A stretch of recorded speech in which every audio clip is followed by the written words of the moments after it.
अस्सलाम वालेकुम everyone, hope you are doing well. आज की जो हमारी वीडियो है WHM सीरीज़ की थर्ड वीडियो है। इसके अंदर हम देखेंगे कि WHM के अंदर हमने प्लान किस तरह क्रिएट करना है। लास्ट वीडियो में हमने देखा था कि हम WHM के अंदर पैकेजेस को किस तरह क्रिएट करते हैं और प्लान्स को कॉन्फ़िगर किस तरह करते हैं WHM के साथ। आज हम देखेंगे WHM की सेटिंग्स और उसमें हम प्लान किस तरह क्रिएट कर सकते हैं।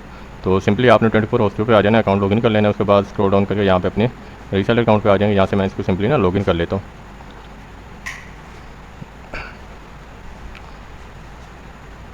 लॉगिन करने के बाद आपने स्क्रॉल डाउन करना है। यहाँ पे ये हमारा डैशबोर्ड होगा सिंपल। तो यहाँ पे हमने सिंपल सर्च बार में पैकेजेस सिलेक्ट कर लेना है, ठीक है। यहाँ पे हम पैकेज ऐड करते हैं। एक सॉरी, इससे पहले ना एक और चीज़ मैं आपको बता देता हूँ। पैकेज से पहले हमने फीचर मैनेजर पे जाना होता है, फीचर मैनेजर। तो इसके थ्रू जो है ना हम अपने पैकेजेस के डिफरेंट परमिशन को जो है ना अलाउ कर सकते हैं। फॉर एग्जांपल हम वर्डप्रेस का रख रहे हैं तो हम इसमें जस्ट वर्डप्रेस ही अलाउ करेंगे, उसके अलावा दूसरे फीचर हम अलाउ नहीं करेंगे। अगर हम नोड.जेएस का कर रहे हैं तो हम नोड.जेएस के फीचर ही अलाउ करेंगे। अगर हम लिनक्स कर रहे हैं तो उसमें क्या फीचर इनेबल करने हैं वो आप कर सकते हैं। तो सिंपल पहला प्लान मैं यहाँ पर क्रिएट कर देता हूँ वर्डप्रेस होस्टिंग का, वर्डप्रेस होस्टिंग। तो यहाँ से आपने जो है ना फीचर पैकेज क्रिएट कर लेना। अब यहाँ पे हम सिंपली इसको सिलेक्ट ऑल कर लेते हैं। उसके बाद हमने जो चीज़ें नहीं रखनी है उसको हम यहाँ से डीसेलेक्ट कर देंगे। यहाँ से सिंपली एपीआई टोकन, हमने एपीआई शेल नहीं देना, वर्डप्रेस में ज़रूरत नहीं होती इसकी। ऑटो रिस्पॉन्डर, बैकअप, ये सारे ऑप्शन हमने देने। स्क्रॉल डाउन करेंगे, नीचे PHP वर्जन है, ईमेल डिलीवरेबिलिटी है, तो इसमें हम क्या ऑप्शन नहीं दे सकते। तो सिंपली आपने स्क्रॉल डाउन करना है, यहाँ पे आ जाए Ruby gems, setup Node JS app, setup Ruby app, Python और सिंपल ज़ोन एडिटर, ये आप अलाउ करेंगे, ठीक है। उसके बाद सॉफ्टवेयर कॉलर्स इंस्टेंट इंस्टॉलर, ये आप ऐड नहीं करेंगे, ऐप इंस्टॉलर। इसमें हम जैसे वर्डप्रेस का सॉफ्टवेयर कॉलर्स दे रहे हैं, लिनक्स के अंदर हम ये ऑप्शन आप देते हैं। उसके बाद टर्मिनल का एक्सेस हमने नहीं देना, वायरस स्कैनर, 2 फैक्टर ऑथेंटिकेशन, ये सारा, पोस्टग्रेस SQL नहीं देना हमने यहाँ पे, ठीक है। और उसके बाद ऑटोमाइज वेबसाइट का भी ऑप्शन इनेबल रखेंगे हम यहाँ से। तो ये जो है ना एक इसके थ्रू आप अपने फीचर सारे मैनेज कर लेंगे। अभी हमने वर्डप्रेस के लिए जो फीचर थे वो यहाँ पे सेटअप कर लिए। सिंपली यहाँ से इसको सेव कर देंगे। सेव करने के बाद हमारे पास एक वर्डप्रेस का पैकेज यहाँ से बन गया। अब इसके अंदर हम प्लान्स क्रिएट करते हैं, ठीक है। तो प्लान्स के लिए आपने ऐड पैकेज करना है। ऐड पैकेज के ऊपर यहाँ से क्लिक करेंगे आप। सिंपली क्लिक करने के बाद यहाँ पे आपने पैकेज का नेम दे देना, कोई भी दे सकते हो। जैसे मेरा वर्डप्रेस स्टार्टर का पैकेज है,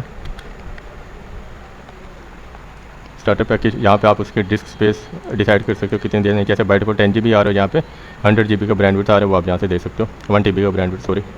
उसके बाद मैक्स FTP अकाउंट्स, वो आप यहाँ पे दे सकते हो। मैं इसको जी 5 दे देता हूँ। ईमेल अकाउंट्स मैं इसको 5 दे देता हूँ। मेलिंग लिस्ट आप इसमें लिमिटेड रख सकते हैं, जैसे आपको बेटर लगे। माई स्किल डेटाबेसेस मैं इसमें जस्ट 3 ऐड करूँगा।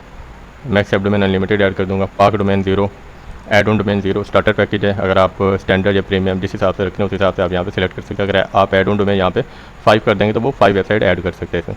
उसके बाद मैक्सिमम आवरली ईमेल लिमिट जो है ना वो आपने 50 ही रखनी है, अनलिमिटेड पे नहीं करना, 50 ही रखेंगे। और उसके बाद यहाँ पे ईमेल कोटा आपने 1 GB रख सकते हैं या ज़्यादा भी रख सकते हैं। यहाँ से सिंपली पैकेज, यहाँ पे जो फीचर लिस्ट आ रही है ना यहाँ पे, तो यहाँ पे आके हमने सिलेक्ट करना है। अगर हम वर्डप्रेस का बना रहे होंगे तो यहाँ से हम वर्डप्रेस को सिलेक्ट करेंगे। अगर हमारा यहाँ पे नोड.जेएस का होगा तो जो नोड.जेएस का हमने बनाया होगा वो यहाँ पे आ रहा होगा। अभी हमने वर्डप्रेस का बनाया था तो यहाँ पे आ रहा है, इसको हम सिलेक्ट कर लेंगे। सिंपली सिलेक्ट करने के बाद यहाँ से इसको ऐड कर देंगे पैकेज। ये अब हमारा पैकेज क्रिएट होगा। इसी तरह आप जो है ना फीचर में जाके वर्डप्रेस के जिस टाइप का भी आप जो है ना होस्टिंग ऑफर कर रहे हैं वो आपने फीचर पैकेज बना लेना। उसके बाद पैकेजेस में आके आपने उसके पैकेजेस सारे डिसाइड कर लेना, यहाँ पे जो भी रखने हैं ना वो आप ऐड कर सकते हैं। पैकेजेस के बाद सिंपली आपने लिस्ट अकाउंट में जाना है अकाउंट ऐड करने के लिए। ये मैनुअली प्रोसेस होता है जो कि आप WHM लेते हो, उसमें मैनुअली अकाउंट किस तरह क्रिएट करना है उसका मैं बता रहा हूँ। सिंपली आपने इसको यहाँ से लिस्ट अकाउंट में आ जाना है। क्रिएट अकाउंट के ऊपर आप आएंगे। क्रिएट अकाउंट पे आने के बाद लिमिट नंबर ऑफ अकाउंट, ये पैकेज मैंने परचेज किया था 25 वाला, तो यहाँ पे हमारे पास 25 ही आ रहे हैं। तो सिंपली आपने यहाँ पे अपना डोमेन सेलेक्ट कर लेना है, जो भी आपका डोमेन है जिसके लिए भी आप अकाउंट क्रिएट कर रहे हो वो आपने सेलेक्ट करना है। यूज़र नेम, पासवर्ड, ईमेल यहाँ पे आपने ऐड करनी है। उसके बाद यहाँ पे पैकेजेस का ऑप्शन आपको दिखेगा।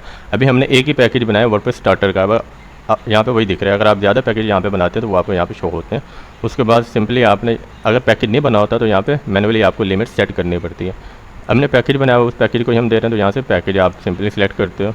उसके बाद यहाँ से क्रिएट का ऑप्शन आप बटन पर क्लिक करोगे सिंपली तो पैकेज क्रिएट हो जाएगा। अभी हमने डोमेन ऐड नहीं किया, पासवर्ड ऐड नहीं किया यहाँ पे, तो मैं ऐड कर देता हूँ।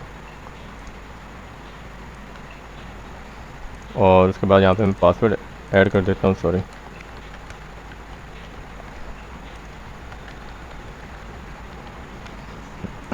ईमेल आप ऑप्शनली यहाँ पे ऐड कर सकते हो, ठीक है। अगर आप ऐड करना चाहो, अदरवाइज़ आप इसको छोड़ भी सकते हो। यहाँ पे सिंपली यहाँ से क्रिएट कर देना पैकेज को। क्रिएट करने के बाद यहाँ पे आपका एक cPanel अकाउंट जो है ना क्रिएट हो जाएगा। सॉरी, यूज़र नेम रिजर्व है हमारा।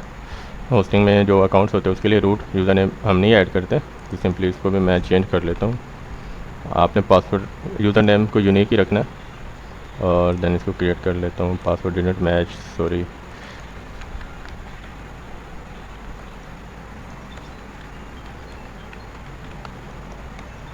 यहाँ से आपने आके cPanel क्रिएट कर लेना है।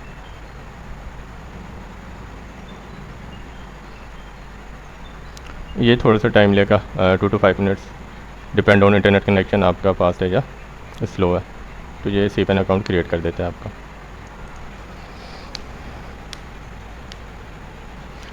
इसने यहाँ से cPanel हमारे क्रिएट कर दिया। सिंपली इसको हम यहाँ से भी लॉगिन कर सकते हैं, या बैक हमने चलना है इसको लिस्ट अकाउंट की तरफ।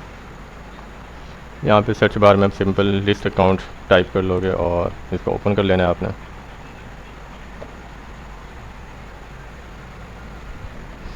अब ये जो cPanel हमने क्रिएट किया था यहाँ पे विद पैकेज, तो वो हमारा यहाँ पे आ गया, ठीक है। इसको सिंपली यहाँ पे आप क्लिक करेंगे cPanel के आइकन पे, तो आपका cPanel यहाँ से लॉगिन हो जाएगा।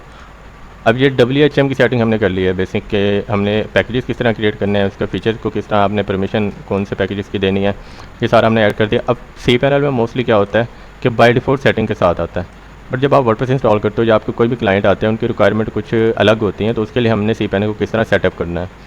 तो सबसे पहले हमने PHP INI एडिटर की सेटिंग कर लेनी है, PHP INI एडिटर की। इससे जो आपकी वेबसाइट की PHP मेमोरी होती है उसको आप सेट कर सकते हो यहाँ से सिंपली। यहाँ से एडिटर मोड से भी कर सकते हो, और यहाँ पे आपको जो ये बेसिक मोड है ये सबसे बेस्ट होता है कि आप यहाँ पे जितने भी डोमेन ऐड करते हो सबका कर सकते हो। अभी ये डोमेन ऐड है तो इसको आपने क्लिक करना है, यहाँ पे स्क्रॉल डाउन करना है, यहाँ पे मैक्स एक्विजिशन टाइम को 30 से ना 300 कर देना है मैक्स पे, और मैक्स इनपुट टाइम को आपने 600 करना है, इससे अबव नहीं करना।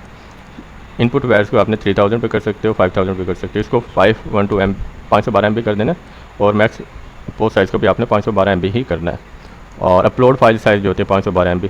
अब इसका एरर तब आता है जब आपके यहाँ पे 2 MB होता है और आप 5 MB का या 10 MB का कोई भी प्लगइन अपलोड कर रहे होते हैं वर्डप्रेस में, तब ये एरर आपको शो करता है यहाँ पे। तो सिंपली आपने यहाँ से 512 MB कर देना, वो आपका एरर रिजॉल्व हो जाता है। तो ये आपने सेटिंग कर लेना है, बाय डिफ़ॉल्ट ये इनफ होती हैं किसी भी थीम को ईजिली रन करने के लिए। उसके बाद आपका वर्जन का इशू आता है कि आपका एरर आ रहा है PHP वर्जन का, तो आप यहाँ कहाँ से सिलेक्ट करते हो, सिंपली आपने PHP मैनेजर में आ जाना, मल्टी PHP मैनेजर में, ठीक है। यहाँ से आके आप अपने जो भी डोमेन्स है ना उनका PHP वर्जन चेंज करते हो। बाय डिफ़ॉल्ट यहाँ पे 8.1 आ रहा है EA सीरीज़ का। यहाँ पे ना हमारे पास दोनों सीरीज़ है, ऑल्ट भी है EA भी है। ऑल्ट पे अगर आप सिलेक्ट कर दे तो ऑल्ट आपको 8.4 तक मिलता है, यहाँ पे EA सीरीज़ का 8.2 ही अवेलेबल है। तो आपने अगर ऑल्ट पे करना है तो आप ऑल्ट पे करके इसकी एक्सटेंशन खुद से सिलेक्ट कर सकते हो। अभी मैं आपको बताता हूँ किस तरह आपने करना है। फॉर एग्जांपल मैं इसको 8.1 ऑल्ट सीरीज़ पे कर देता हूँ, और यहाँ से इसको आपने अप्लाई कर देना है। अप्लाई करने के बाद सिंपली आपने नेक्स्ट चलना है सिलेक्ट PHP वर्जन में, ठीक है। सिलेक्ट PHP वर्जन में। अब ये मैं सेटिंग आपको जो PHP वर्जन की बता रहा हूँ ये ऑप्शनल होती है, किसी केस में आपको रिक्वायर्ड होती हैं। समटाइम आपको ऐसे थीम यूज़ कर रहे हो जिसकी रिक्वायरमेंट है कि आपको एक्स्ट्रा कुछ एक्सटेंशन इनेबल करनी है जो कि बाय डिफ़ॉल्ट इनेबल नहीं होती, तो उसके लिए आप ये सेटिंग कर सकते हो।